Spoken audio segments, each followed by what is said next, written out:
criticadas é a questão do cheiro. Vocês fizeram isso sempre por isso? Ou como é que vocês chegaram nessa conclusão? Ou começaram diferente? Como é que é isso? Na verdade, o uso do asbe a montante de uma lagoa, ele se baseia em vários aspectos, né? Se a gente analisar aquela solução tradicional, que era uma lagoa anaeróbia seguida de uma facultativa, a lagoa anaeróbia, do ponto de vista de processo, ela é muito ineficiente, né?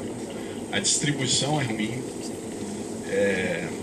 você não tem contato da biomassa com o efluente, a produção de gás e a falta de decantador remobiliza os sólidos que você perde no efluente, você tem o problema do cheiro. Então a ideia sempre foi um pouco, é vantajoso ter um tratamento anaeróbio a montante? A lagoa anaeróbia é uma coisa eficiente? Não. Então o que a gente pode fazer para melhorar isso? E a introdução do asbe, você ganha tempo de detenção, você está saindo de 5 dias para talvez 8, 10 horas, você ganha eficiência, você reduz o cheiro e você coleta o gás, que é um problema aí para efeito de estufa, essas coisas. Então, assim, na verdade a gente identificou vários fatores como benéficos na utilização do asbe. E hoje, com essa história de reaproveitamento de energia, você ainda ganha o bônus de estar coletando gás que você eventualmente pode usar para gerar energia.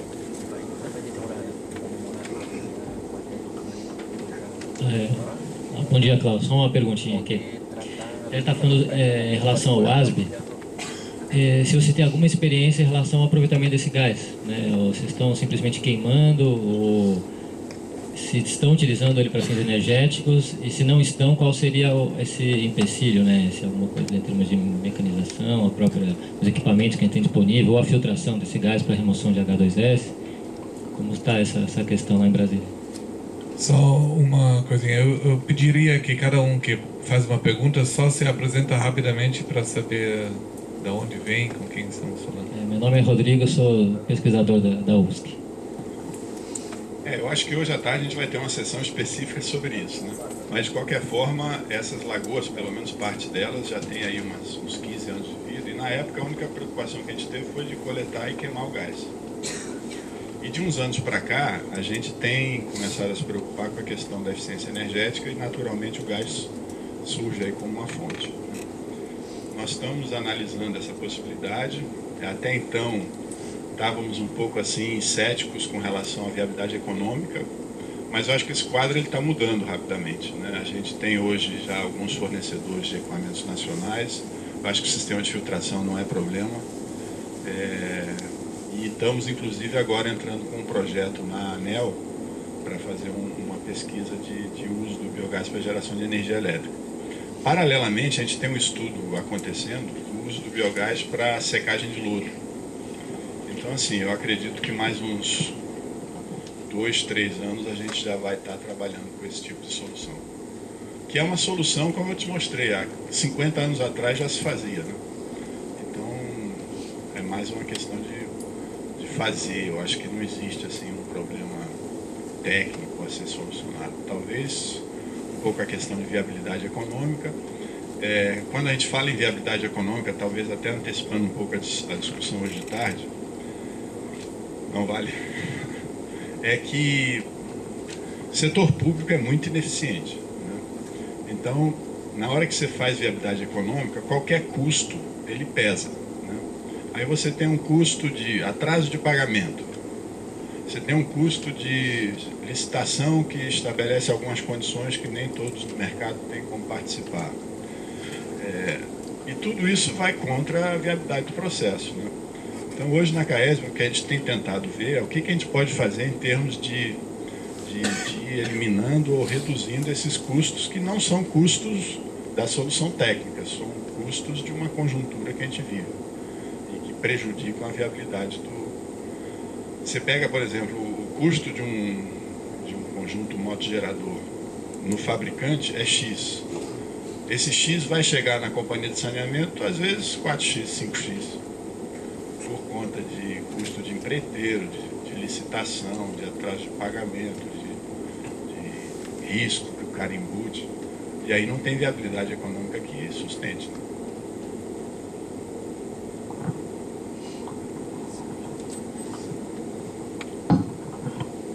Bem, muito obrigado. Se nós não temos uma pergunta adicional, mas o Klaus também está aqui o dia todo. Hoje à tarde nós vamos discutir esse assunto de energia mais aprofundadamente. E agora vamos para o próximo palestrante. Ele é dono de uma empresa de saneamento aqui em Florianópolis e se chama Christoph Platzer, sou eu. E eu vou apresentar 20 minutos, sim, com controle rigoroso alemão.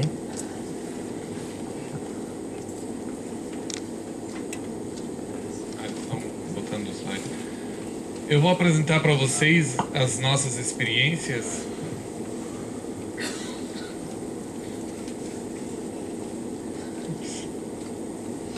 As nossas experiências aqui no Brasil nos últimos 10 anos, aonde nós procuramos de trazer as soluções alemãs e outras e adaptar elas à realidade brasileira.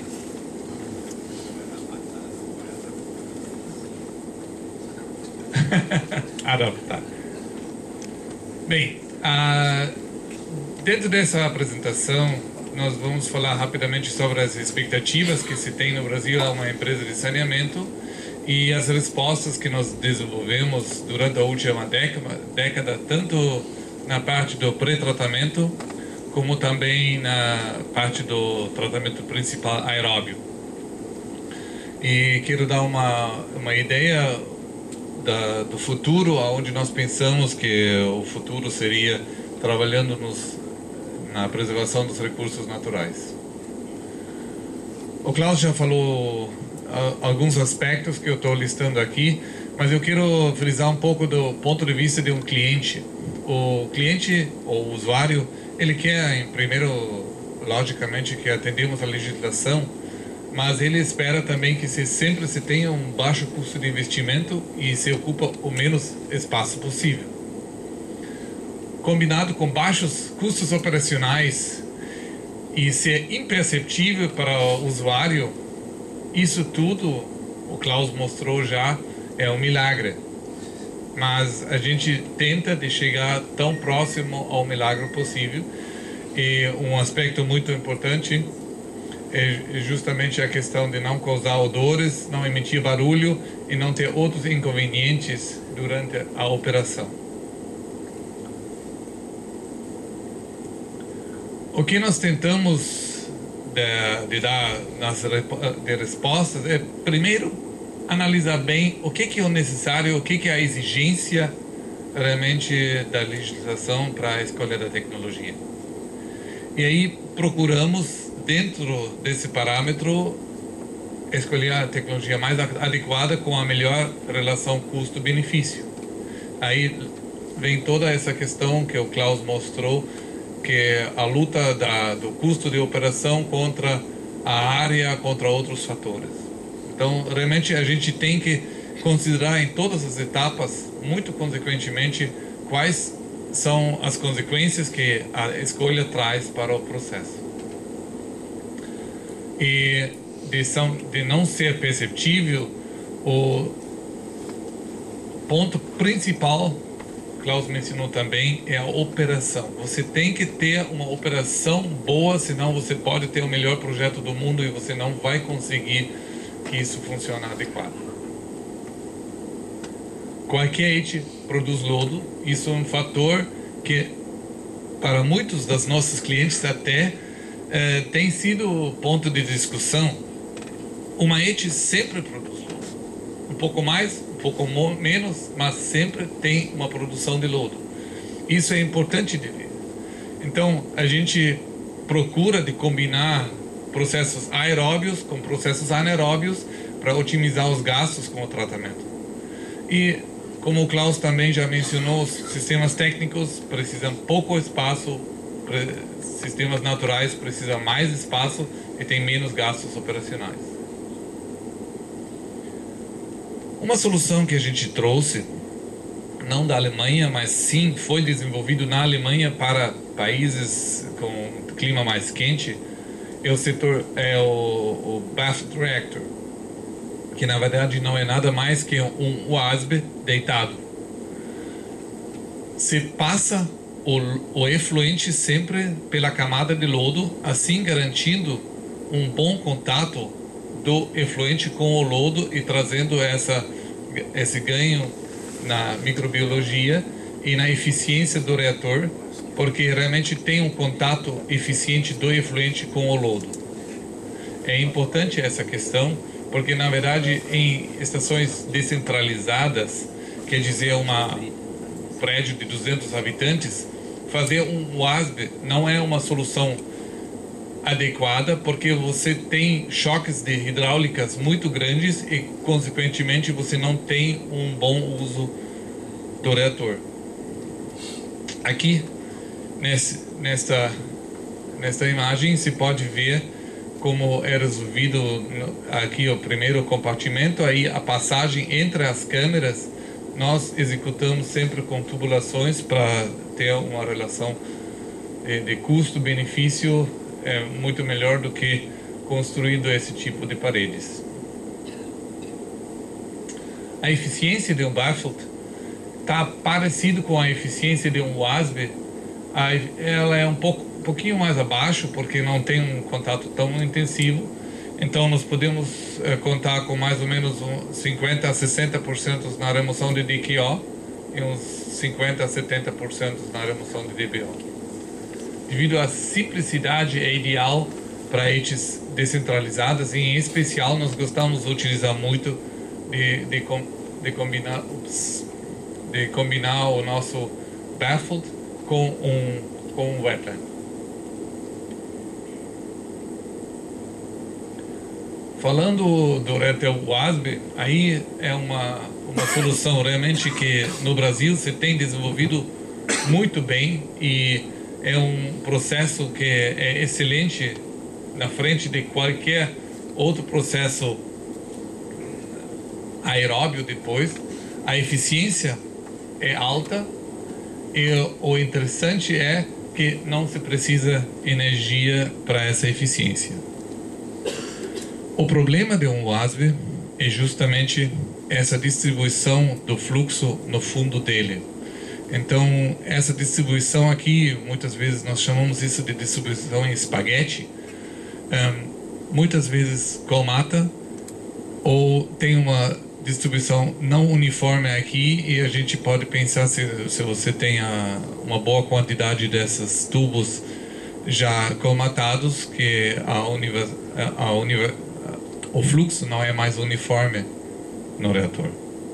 Para isso, nós temos desenvolvido com Jaraguá do Sul uma solução alternativa, onde nós estamos colocando em um ponto só o efluente. Nós temos o sistema normal que vocês todos conhecem, do separador de fase gasosa da fase sólida. Então aí nessa parte aqui o WASB permanece como antes, mas aqui embaixo na verdade não é mais um WASB, é um reator anaeróbio completamente misturado, porque a gente introduz um misturador na parte da biológica do reator. Com isso esperamos, e aí esse vai ser parte do projeto da ANEEL, esperamos que podemos gerar mais energia, porque se tem um contato intensivo, se vai separar melhor o metano da fase líquida do efluente, e nós esperamos também que se tenha menos problemas com escuma nesse processo.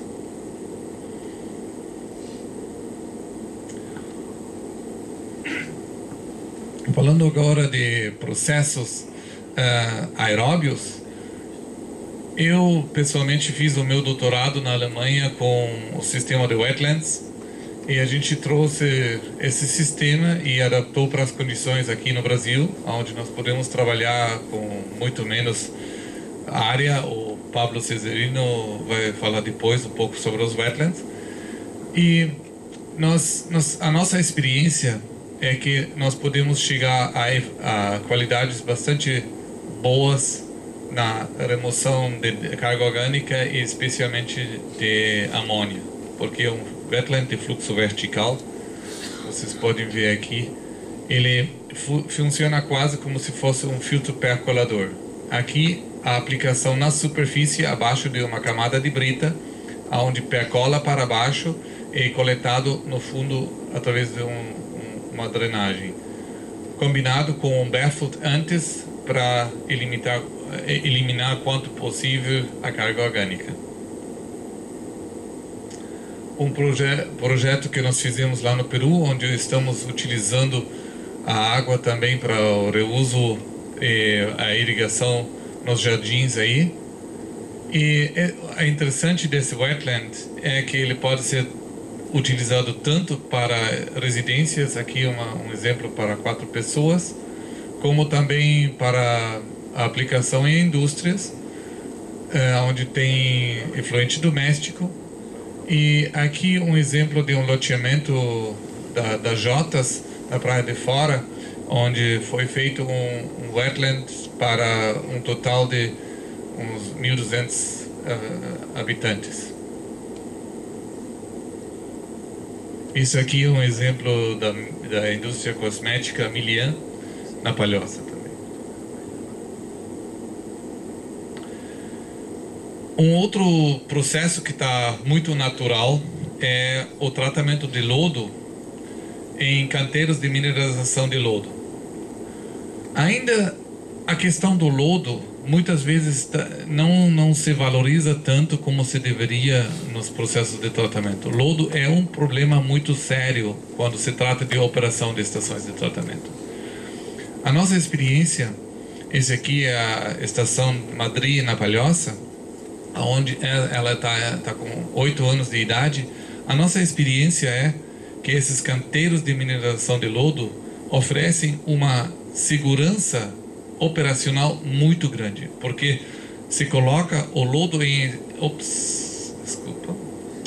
o lodo em excesso se coloca aqui nesses canteiros e com isso se mineraliza o lodo. E aqui no Brasil, isso é uma experiência que fizemos, ele se elimina a um percentual muito alto. Então o nosso dimensionamento tinha sido que em 8 anos se enchem esses canteiros. Hoje nós estamos com o primeiro canteiro basicamente cheio, mas os outros ainda disponíveis. Então já estamos indo para dimensionamento muito menores quando aplicamos esse tipo de tecnologia. Chegando agora nos tratamentos mais técnicos, a nossa empresa origem na Alemanha, ela trabalha muito com lodos ativados por batelada. O lodo ativado por batelada é uma variação do lodo ativado convencional, ou também variação prolongada, mas de lodo ativado em geral, aonde nós não temos mais aquele típico de um reator com um decantador. Se une dentro de um reator só a questão da degradação biológica e a decantação. Nós utilizamos esse processo tanto para situações unifamiliares, 10 habitantes, até 75 mil habitantes, então realmente para partes de uma cidade ou uma cidade.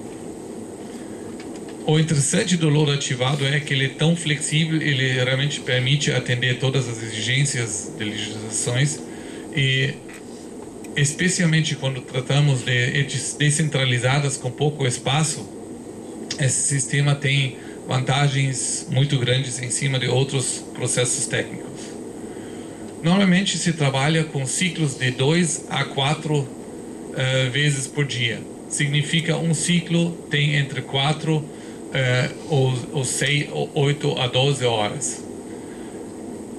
O interessante é que a fase de enchimento e a fase de aeração são ciclos internos que se podem repetir várias vezes, com isso gerando uma eficiência muito grande na nitrificação e desnitrificação.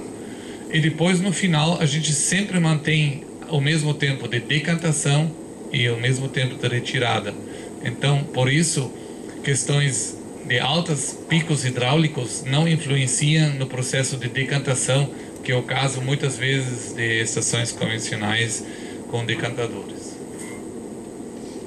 Alguns exemplos aqui no norte da ilha, uma pousada onde nós fizemos uma aplicação com caixas de água que nós modificamos para o uso como reator, ou um shopping, esse é o Shopping Blumenau, onde nós chamamos isso de salsichas, então os tanques de fibra deitados para utilização, ou a aplicação onde a própria construtora, isso é o Mirante da Bela Vista no João Paulo, a própria construtora já construiu o reator e depois a Rotária somente fez a parte da implantação e hoje operamos o sistema. Vocês podem ver que a questão de imperceptível para o usuário é muito importante, porque a distância aqui até a primeira sacada é muito próxima. E outro exemplo onde nós fizemos uma aplicação em container em Laguna Internacional. Para etes maiores, nós partimos da ideia de utilizar os tanques em forma de escavação em terra, revestidos de lona e concreto. Com isso, temos eficiências bastante grandes em termos de custos, porque basicamente o tanque é escavado, colocado uma lona, e aqui nesse caso eu quero frisar especialmente também o decantador, o vertedor flutuante. Esse vertedor flutuante, ele é o coração de um SBR. Por quê? Porque se eu tenho só um ponto onde eu estou retirando o efluente, eu tenho um fluxo muito grande para esse ponto e consequentemente eu posso ter um arrasto de lodo.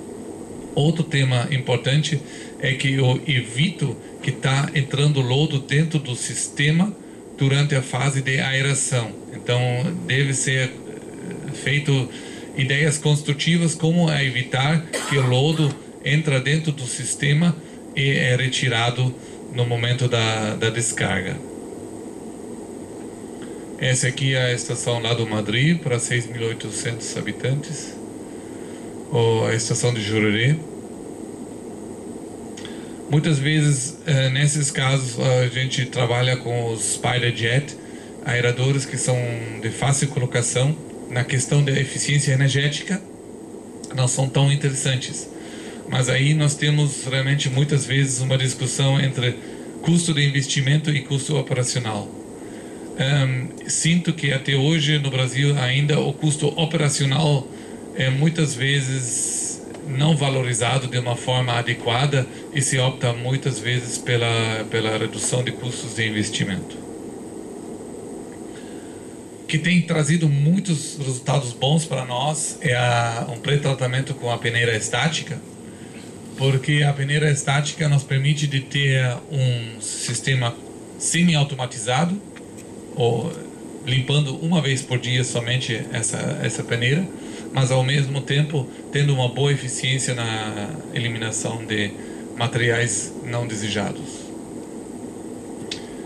Somente alguns slides agora de experiências internacionais que temos, infelizmente ainda não conseguimos aplicar no Brasil. Esse aqui é um sistema francês, como nós chamamos, que nós utilizamos no Peru, onde a primeira fase do tratamento em wetland é um tratamento com britas, onde aplicamos o efluente bruto diretamente na superfície. Grande vantagem, não tem metano. Grande vantagem, não tem gradeamento. Grande vantagem, você está mineralizando o lodo diretamente ali no canteiro e com isso tendo uma vantagem muito grande em custos e segurança operacional. Vocês podem ver que a qualidade do efluente é fantástico. A gente realmente não colocou água mineral aqui.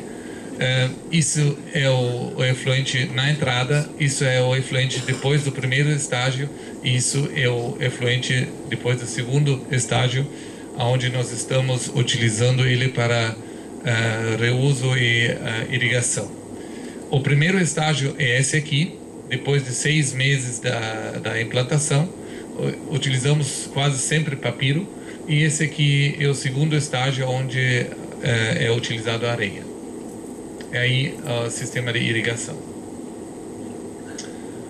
Outro ponto que eu queria frisar também é ao nosso trabalho que nós temos feito no Peru com soluções que não utilizam água. No Peru, a chuva de ontem já seria a chuva de 3 anos. Então, nós temos 20 milímetros de precipitação na área costeira. Significa que utilizar água para descarga é um luxo. O que nós fizemos é uma solução que nós desenvolvemos utilizando exemplos de outras partes. É um vaso separador, onde a urina e as fezes são separados já de frente, e em vez de apertar uma descarga, a gente coloca um pouco de acerim, não é? Seragem. E você utiliza uma câmera por 1 ano, e depois, no segundo ano, troca a câmera para o outro lado. Um banheiro completo com o seu vaso urinário, com o chuveiro, lava-mão e lavar-roupa, e o tratamento da água cinza. Isso nós fizemos em mais que 500 casos lá no Peru e funcionou muito bem, e achamos que também podia ser uma solução para situações áridas aqui no Brasil. Um ponto que eu queria frisar também é o que nós na Alemanha temos bastante experiência, é a reformação de lagoas existentes, adaptando eles para uma eficiência maior, para a remoção de nutrientes e para mais carga. Aqui no Brasil, muitas lagoas estão sobrecarregadas porque cresceu rápido, a cidade já está muito perto. Uma solução é botar um WASB na frente para reduzir essa questão de lodo que entra e reduzir a carga. Outra solução possível também seria, em uma parte dessa lagoa, introduzir uma lagoa SBR e depois manter o resto da lagoa como lagoa facultativa, ou até poder vender para outros fins. Eu fiz um estudo na Bolívia, em Santa Cruz de la Sierra, onde a utilização de uma partezinha dessa lagoa podia já atender toda a estação como ela está hoje, podendo vender a grande parte dessa lagoa e, com isso, financiar tranquilamente todo o investimento necessário. Então, essa questão de utilização de lagoas, uma lagoa SBR dentro de uma própria lagoa, pode ser para o Brasil também uma solução interessante para o futuro. Bem, eu não pude apresentar para vocês todas as soluções que nós desenvolvemos nos anos, mas eu espero que com isso, pelo menos, vocês tenham uma impressão das ideias, e estamos aqui para outras perguntas agora. Obrigado.